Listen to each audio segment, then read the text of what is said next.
People here work hard, like they're proud of that, and I think that's like a big thing for, just bringing back like a vibrant city that has like an awesome like music history, art culture, manufacturing history. It's like we got a great riverfront. We got like, I feel like there's just so many positives that are going to drive things and are driving things in the right direction, and a lot of like ambitious youth too, because we kind of had to figure out a different way to do it.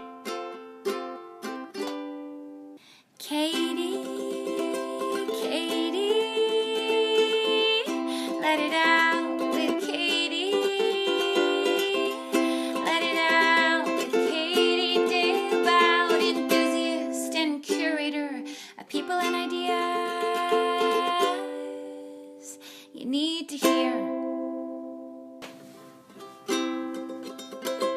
Hello, everyone. Welcome back to the podcast. You are listening to Let It Out, hosted by me, Katie Dalebout, and today is a special edition of the podcast.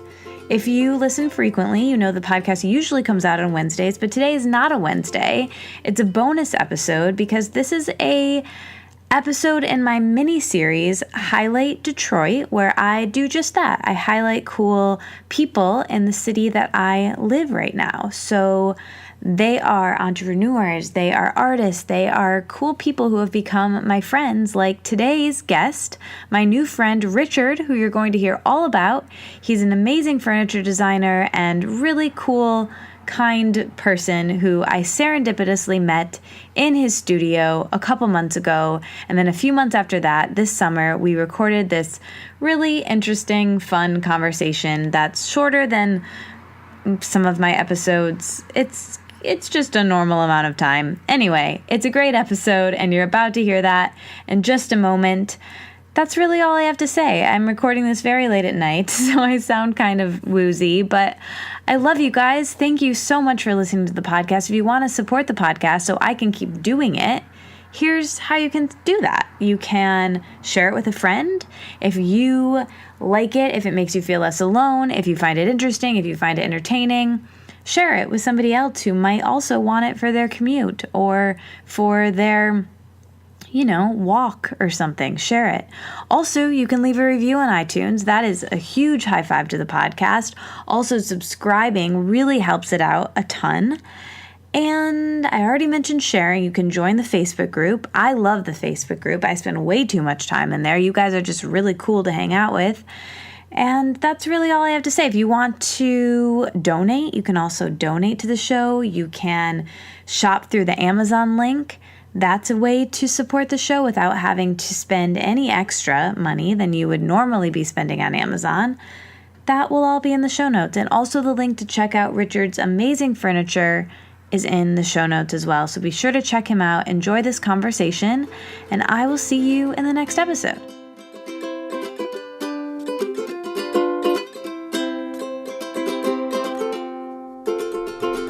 Welcome back, everybody. I'm so excited for today's show. I have someone local, although we're recording over Skype, but I have Richard Ganas here, who's a designer and a carpenter that I met a couple months ago. It was a while ago, I guess now, through our mutual friend, and he's working on designing his salon in Detroit, and I thought he would be a perfect Detroit-based entrepreneur to feature in this mini-series. So thank you so much for coming on the show, Richard.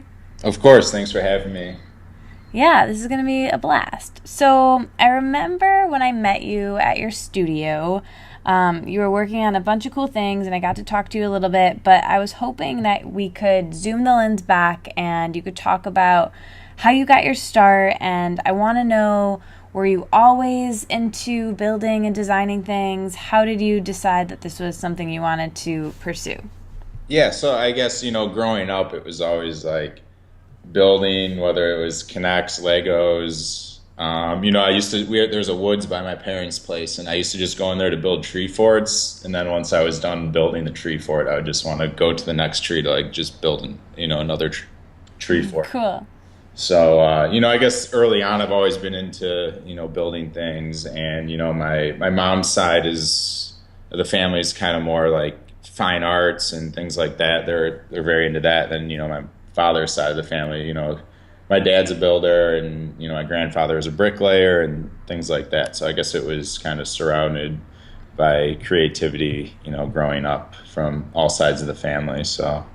Oh, that's funny. So it's kind of like you combined your mom's side creativity with the design aspect, and then your dad's more with the tactile building aspect. Yeah, that's how I like to think. It's probably a little blended of both too, because I guess my grandfather on my mom's side was a engineer too, so he had some practicality to him as well. But I think it's like a good combination being in an environment like that. So yeah.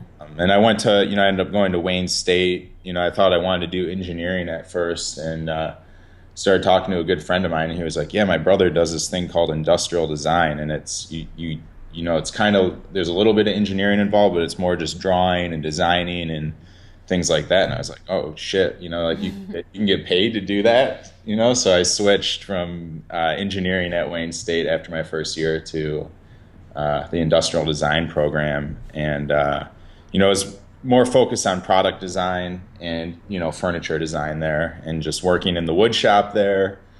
And I think that kind of helped shape kind of where I am today with some more refined designs and things like that.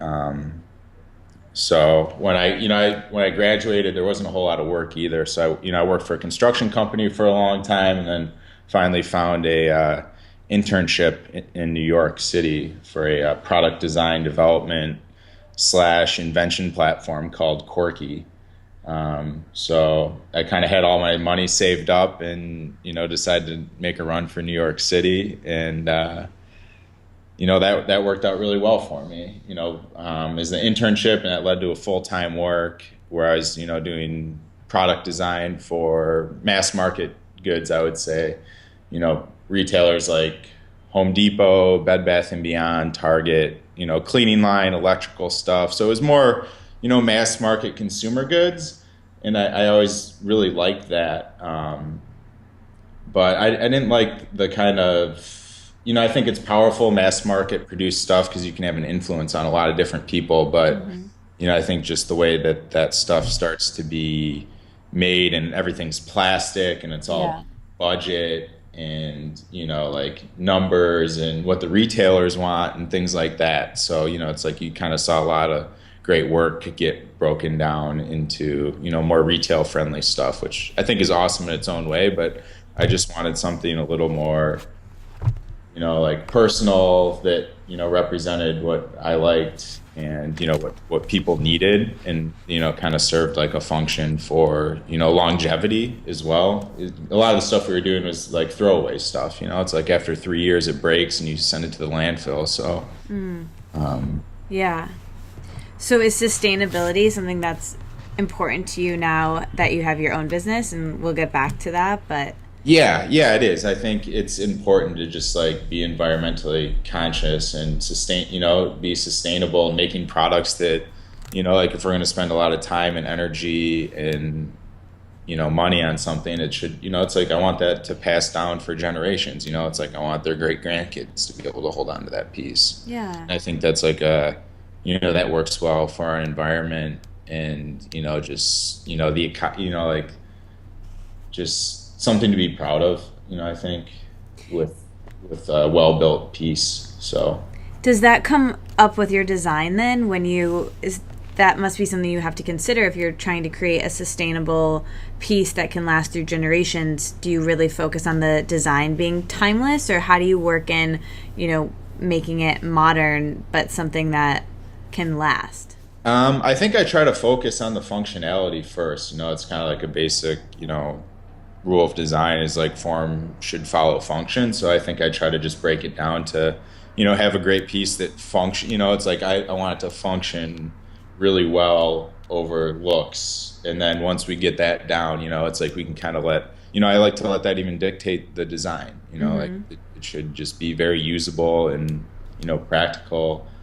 And I think I try to refine that a little bit, but I never try to, add excessive designs, or details that don't really serve a purpose. So I try to keep the piece pretty, my work pretty honest as well, which I think, helps with that whole whole story of sustainability and things like that. Cool. Yeah, very cool. So I live in this apartment that is like straight out of the 70s. It was in a time capsule, and we have a lot of the furniture that was in it.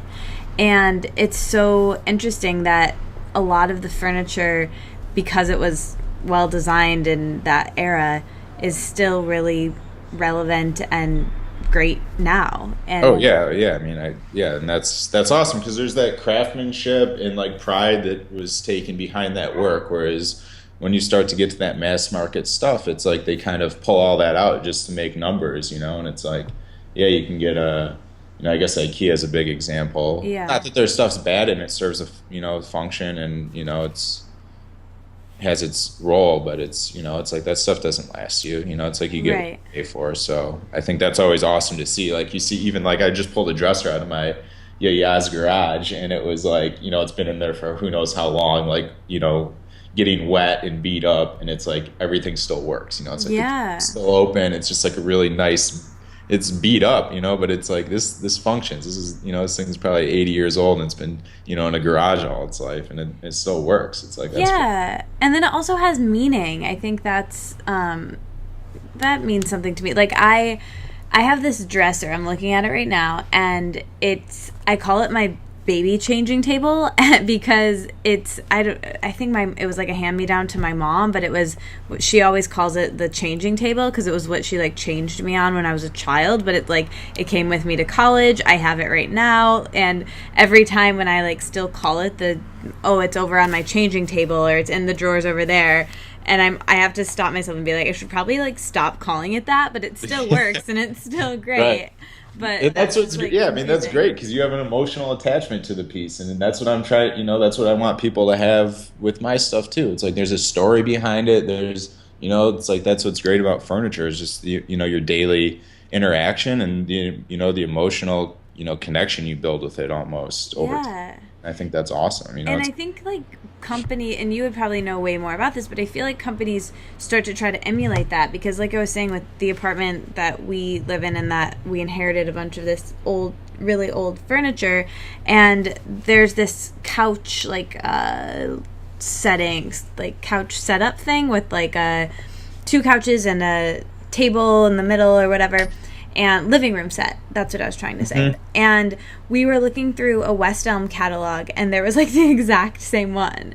So I think, that's something that style just comes back around, and it's just like with fashion or anything like that. I think if you make something timeless, it'll be in style again too. Yeah, and especially if it works well, if it's like maybe it gets a little bit dated because of the color or something, but it's like, oh, this table's or this dresser, all the drawers work and everything like that, and and it's like so you don't even mind if it gets a little dated, and then once it comes back into style, it's you're golden. So totally, yeah, and it can be kind of cool. I feel like it's so much. Our apartment has so much charm, and people are really excited when they come in because it's so interesting and it's so out of the norm than, IKEA or just the regular kind of, there's more creativity in it, I think. Yeah, I totally agree with that.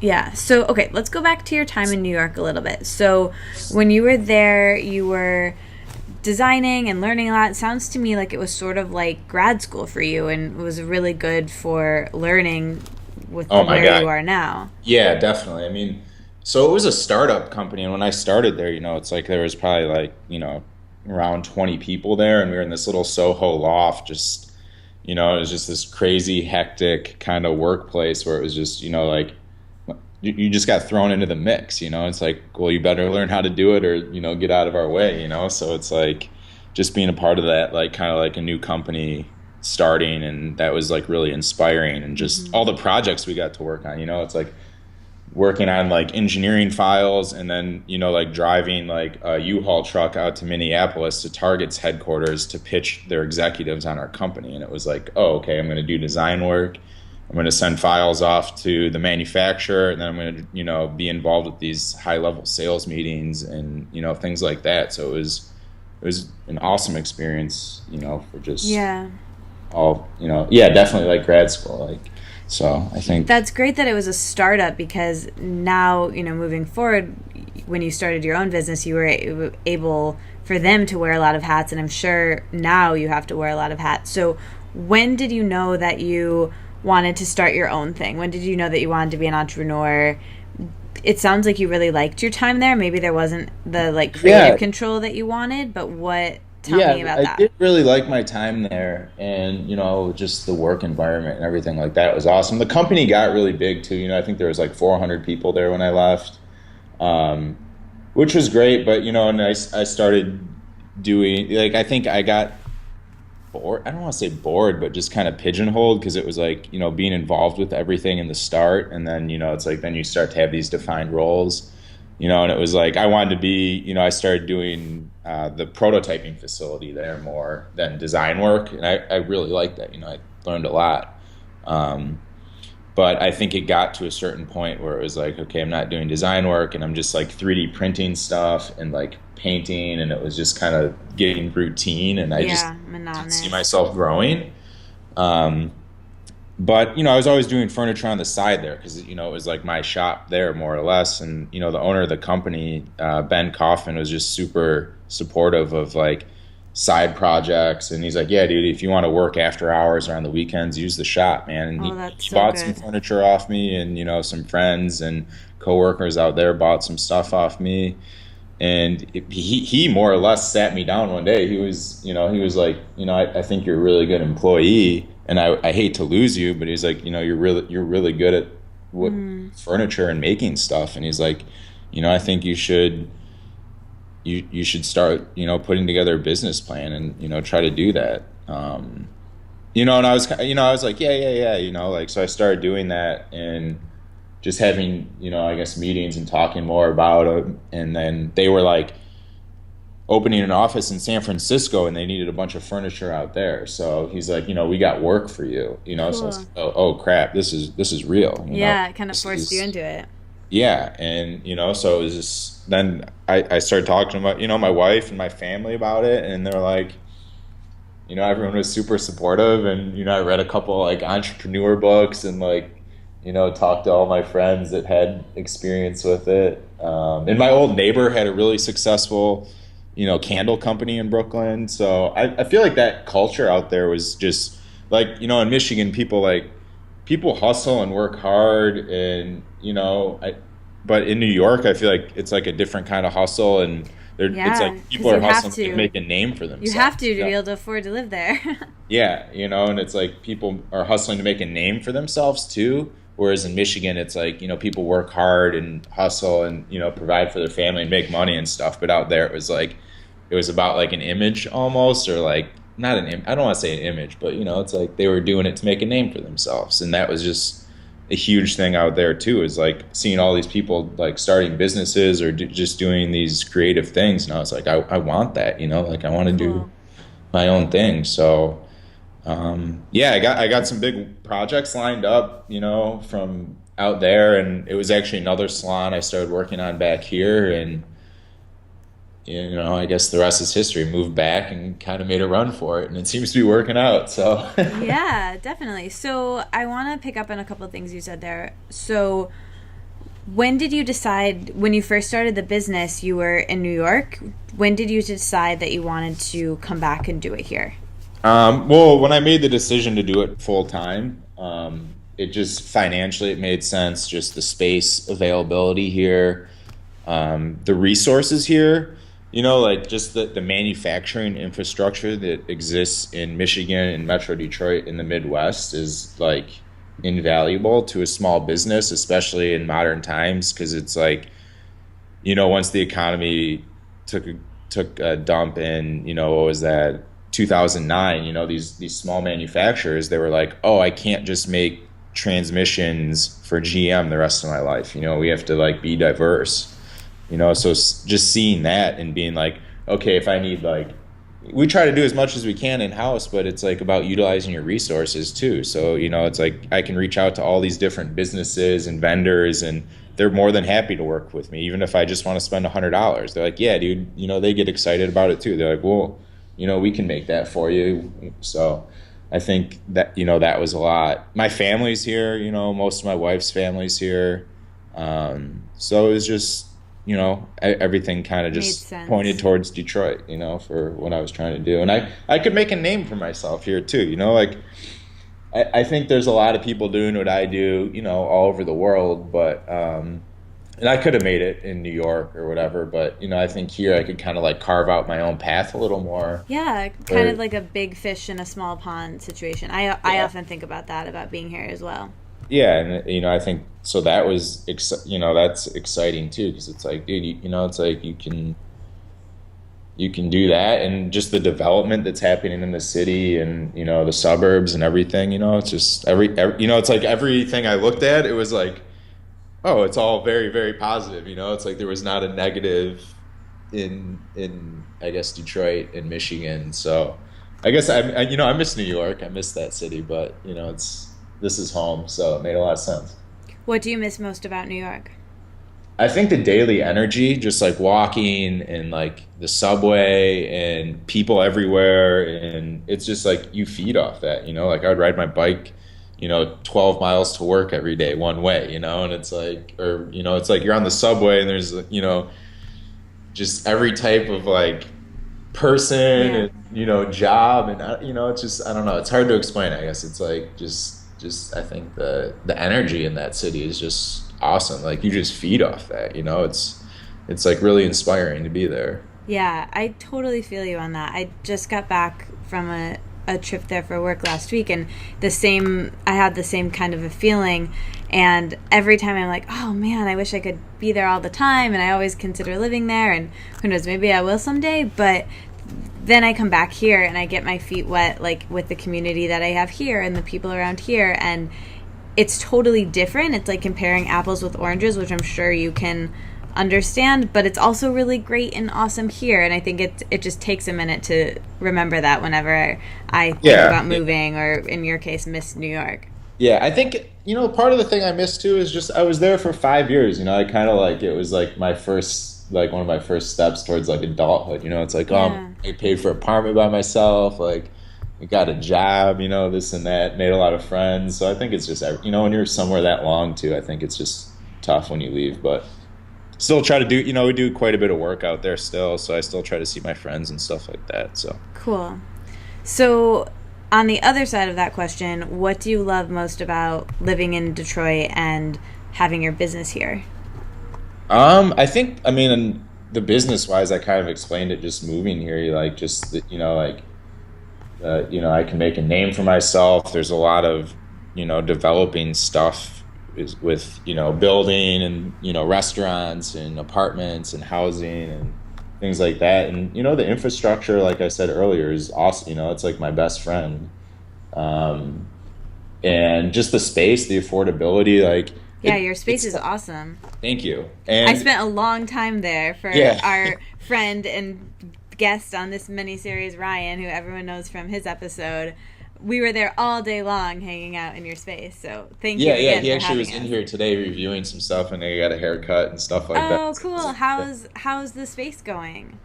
It's getting there. We were on site there, what was it, a couple weeks ago, last time he was in town, and it's still a construction site, but it seems like they're making progress. He's pumped on it, so cool. I'm so excited. They have I think what's it called? A block party tomorrow? Yeah, my book I think you said party. You're launching your book there? Yeah. So congratulations on that, too. Thank you. Thank you. Well, maybe I'll see you tomorrow. I'm not going to make it because I got my little nephew's birthday. He turns 1, and then I have a wedding out in Clarkston, so. Oh, well, will the space be, because I was assuming that it was going to be like kind of open, but it's more. I think he's just going to tape a sign to the window, maybe. Oh, okay. I think it's in, they're still doing a lot of like electrical and plumbing. That makes sense. It's not even There's close. probably, with a salon, I can't imagine, there's must be just like so many moving parts to the build out on that. Oh, yeah, definitely. Because they're doing like that whole thing. I think they're doing apartments upstairs and a restaurant to the side. And it's just, it was a building that was like nothing either. Right. So it needs literally like everything done. Besides like some of the brick on the outside. Well, that's what's so cool. Like, that whole area is so inspiring to me, and that, like, leads in well to the next thing I wanted to talk about, which is just, how inspiring I think it is to be here in this city at this time, because there's so many people like yourself, like Ryan, like our friends that own Drought, and so many other people that I'm sure I don't even know yet, but hopefully I will, and I'll have them on this show. But especially that area in the West Village, it's building up so wonderfully, and other areas around the city too. So what inspires you about living in Detroit, and where do you see the city expanding to and going to become in say like 10 years? What is your vision for it? Yeah, I mean, what inspires me most is the history, I think, just with going back to manufacturing, like I love that, like that's inspirational, like, the Fisher brothers starting like just the, companies and all the big three and stuff like that.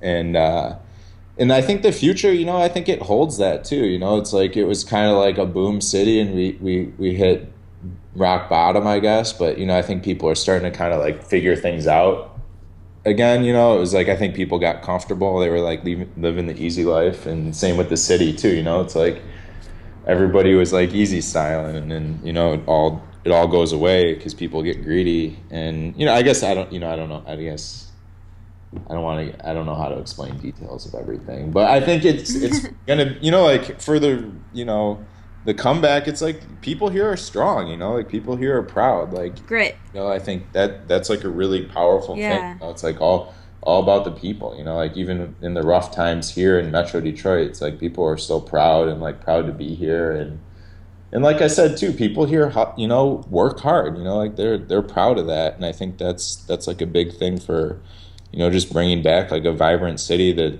has like an awesome like music history, art culture, manufacturing history. It's like we got a great riverfront. We got like, I feel like there's just so many positives that are going to drive things and are driving things in the right direction, and a lot of like ambitious youth too. Because it's like we had that GM, $100,000 job that wasn't available to us, when we got old enough. So we kind of had to figure out a different way to do it. And I think, that. Yeah.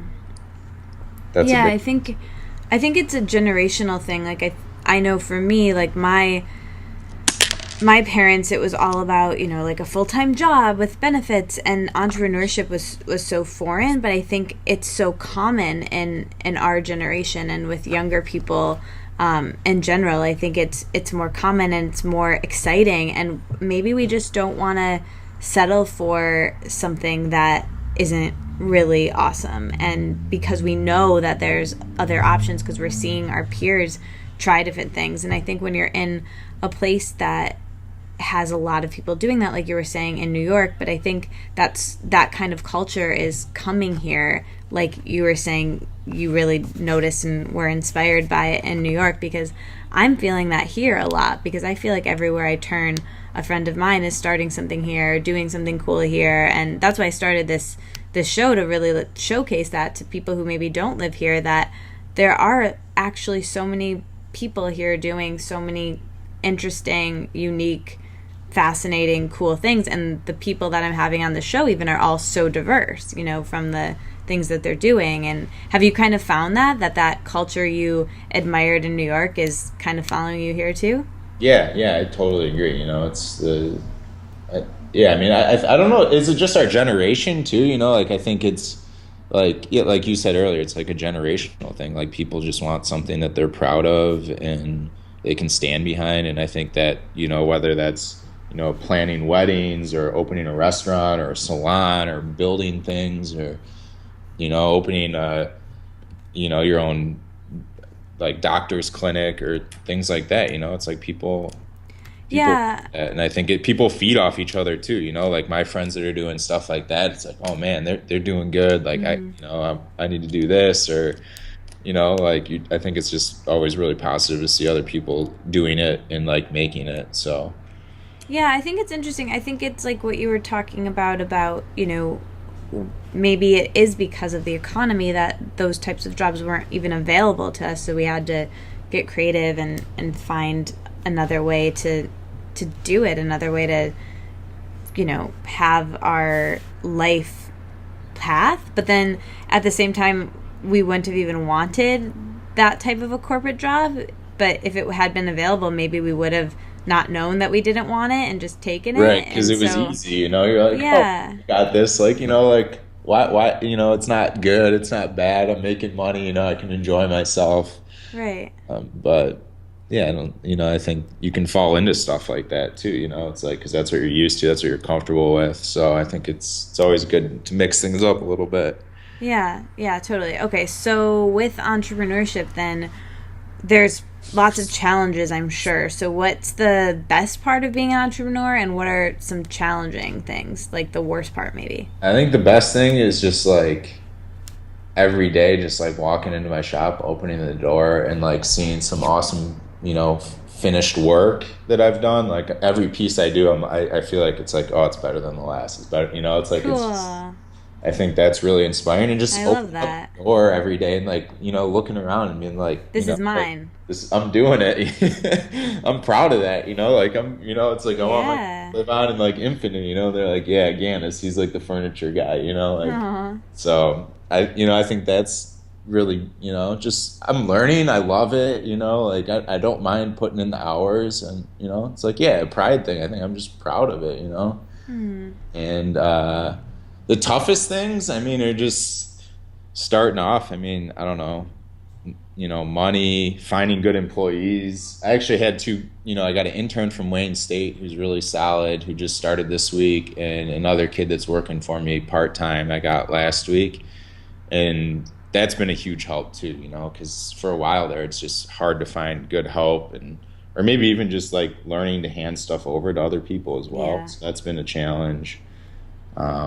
Just the small things, I feel like, dealing with like landlord issues, and I don't know, some bill you forgot to pay because I'm just like so in the zone about other stuff, or like, yeah, just like the day-to-day stresses. Yeah, it's stressful, and it's like the hours you put in too. It kind of consumes you to a certain extent, which I like and don't too. I feel like, like sometimes I take a day off and it's like I earn, it's like I earned that. I'm good and I should enjoy it. And then in the back of my mind, sometimes it's like, oh, but you should be at work doing this, or like, so I feel like that it's hard to remove myself sometimes from it. Which I know can be tough on my wife too. She's like, come on, like let's I bet. Something. Or like, even like, like friendships, suffer from that too. Cause it's like, I don't, it's like I spend a lot of time working. So I think. Yeah, I find that too. Like I think when you're an entrepreneur, there's always something you could be doing, and you have to just kind of stop and be like, all right, tomorrow or whenever I'm working again. I could do it now, but I'm not going to because it's not healthy. Right. Yeah. It's like, all right, let me just answer this email. Like, I'm sleeping. It's like, no, dude, just answer it when you wake up at 6. Yeah, exactly. So with that, then, what are some things that you do personally to stay grounded, and stay able to do so much, even when things get challenging or even when you're stressed? I used to play a lot of hockey, and that was like a huge, that I grew up playing a lot. That was a big part of my life, and I still played up until, a couple months ago. And that was just like an awesome thing that I didn't have to think about, because I've been doing it so long. It was just like, okay, I can go and just like do it, and that's my thing. And it was good exercise, and I'm hanging out with the guys, and have a beer after, and just talk about life and all my old friends. But I dislocated my shoulder earlier in the year. Oh no! Right before a big job, and it was like, then kind of reality struck. I'm like, dude, like I can't. I'm starting to get old, first of all, but I can't, it's like, I want to play so bad, but then it's like, I guess that's another negative. Like, I want to play hockey with my friends. Like, I love playing hockey, and that's like a good release for me. And it's like, I can't, because, if I get hurt, it's like, that's your business for it right now. So, but I like golf. My father is a huge golfer, and I kind of grew up on that. So I like to play golf. I like to ride my bike. I don't know, like hang out with the family. Go up north, do things like that. Like, I don't know. Cool. Typical Michigan guy, I guess, like Yeah. too crazy for like just to get away and, do my own things. So I want to know, these are the questions I ask everyone now. So I usually ask about morning routines, but I would love to know like what your typical day looks like in general. How you start your day and how that affects how the rest of your day goes, and then how much time do you spend actually building and designing, and then how much time do you spend on like the other admin stuff, and tell us all of that. So I usually, I try to get up around 6. I try to, do some light weightlifting in the morning, like 3 days a week, 3 days a week. And I think that's always a big thing. It's like, sometimes I don't want to, but then once I actually get doing it, it's really nice. And I think it's just get the blood flowing in the morning. And I think that's like that's a big help. I make breakfast for myself and my wife, make some coffee, maybe send some emails. And then I try to get to the shop by, I guess 7:30, 7:45, depending on the day. And then I don't know. I feel like right now my days it just really depends what's going on. Like I'll spend 2 weeks like just pure. I'll come in every day and just do design work and quotes and material samples and things like that. And it's more just like, I guess, administrative work or, behind the computer, things like that. And then it's like time to kick off production. Like right now we're in production mode for all Ryan's salon stuff. So it's like, 7:45 to 6:37 p.m. every night, just like more physical building stuff. So it's like that's what I like. That's what I like about it too. It's a good balance. Like some days it's design work, some days it's building, some days it's running errands, or like today, it's like you get a client in, I get a haircut, I get to send him some marble, some quartz for his, reception desk. And cool. It's going to be so cool. Mix. And, so, I mean, I usually work, I would say, till like at the shop, I'm probably there until 6:30, 7. I mean, it just depends. I feel like, I probably work, I don't know, like 70 hours a week, maybe, give or take a few, depending on the week overall. That's a bunch. Yeah. So, but I like, it's like I love it. Like it's good. It's hard when it doesn't feel like work. I struggle with that too. But what do you do to relax and wind down? And what are your evening routines? What are some of the last few things you do before you go to sleep? Eat dinner. My wife's a really good cook. I make breakfast and she'll make dinner. So. Oh, I love that. Because she's not a morning person, but I am. So it works out well. And then, I don't know, like, maybe it depends on the day, like now that summer's, in winter, it's like, it's like you're kind of cooped up for the most part watching Netflix or movies and things. But right now it's like last night she was at her sister's house, but she came home at like 9 and we went for a walk until like, we came back around like 11. So yeah, because it's we finally both so nice outside. Out. Yeah. When it's nice out. So, walks or bike rides with friends after work, or right now, it's like NHL playoffs is right now. So I've been, getting into that. But yeah, I would say, eat, I don't know, try to do something outside if it's nice. And then I pass out early, it's like I'll be in bed. You're a morning person because you get up so early. Yeah, it's like I'll probably go to sleep around like 10:30, 11. So nice. So now let's do some quick fire round questions. So just say the first thing that comes to your mind. Are you ready? Ready. All right. Favorite color? Red. Favorite day of the week? Mondays. Favorite hour of the day?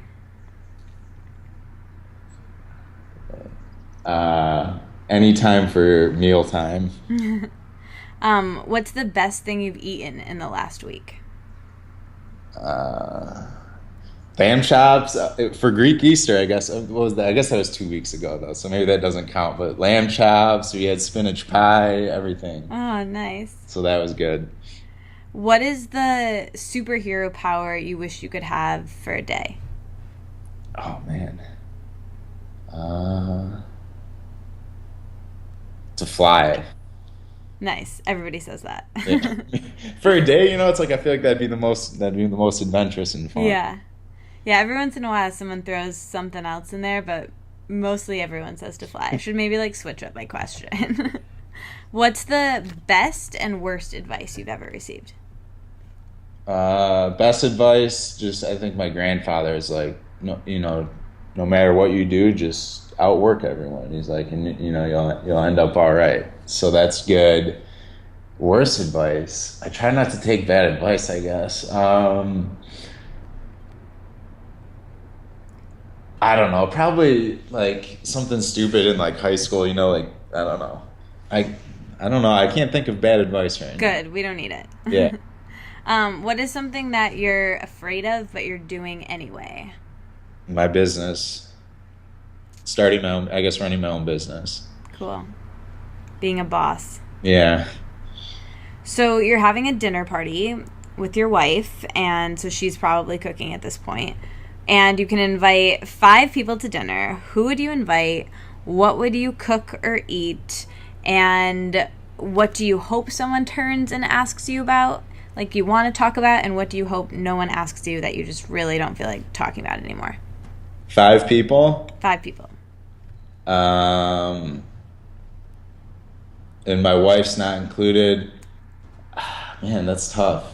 I'd like my grandfather, rest in peace. I guess both my grandfathers to be there. So that's 2. Man. Anybody in the whole world. Steve Eiserman. Man, I don't know.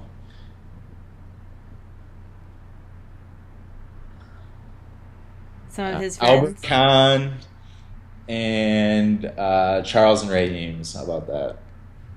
Nice. Are those hockey players? No, the last 2 are Steve Eiserman, yeah. The last 2 is the architect, and then the last Charles and Ray Eames are the designers. Oh, nice. That's a good crew. That'd be a good conversation. Yeah. Your grandfathers would be so proud of you, and then and they'd think you're so cool that you have those really cool people at your dinner party. Yeah, right. So, okay, another fun question. Actually, I think I'd do Gordie Howe instead of Steve Eiserman, maybe. I think. Just bring them both. Yeah, you can bring them both. I'll change the rules. Okay, so you're trapped on a deserted island, and you can bring with you 1 book, 1 movie, 1 TV show, and 1 food that you wouldn't get sick of. What would you bring? Go. Okay. I'd bring lamb chops. You're just like my grandpa. That's what my grandfather would say. Oh, I can't get enough of lamb. For a book, I like to. I don't know. I haven't been reading as much lately as I should. I'm gonna say.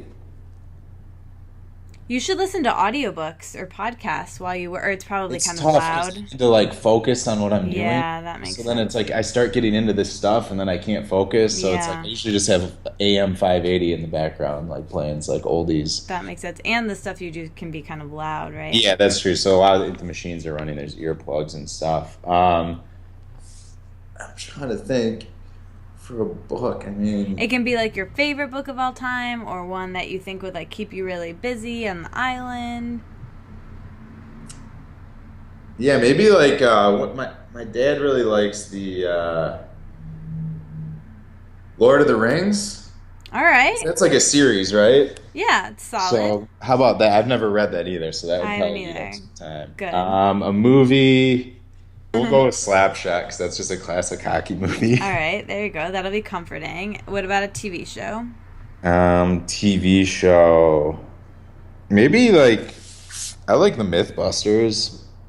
I think that doesn't get old. All right, so now recommend to people anything in the category of music, whether it's something that you've been into lately or like a favorite from forever. Anything you want to recommend there? Motown's always been a huge part. I like Motown music, some like older punk, like and some '90s hip hop. That's what I grew up on, I think. Cool. Or I know I grew up on that. So. What's your favorite part of your life right now? being married to my wife. Mm. She's like, she's like that person, so it's good. It's good to have her every day of my life. So. Oh, I love that.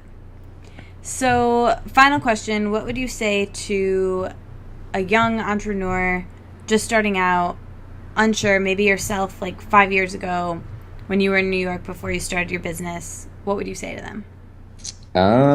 You figure out a little plan and you just got to go for it. Like it's scary. Like you're not going to know everything. The only way to figure it out is to do it. So I think whether, you're successful or you fail, it's like you're going to, it's going to be a good part of your life and you're going to learn a lot.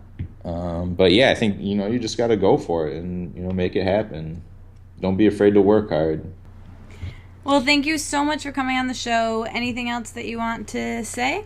www.ganasmfg.com. Yeah, tell people where they can find you. Custom furniture needs, residential, commercial.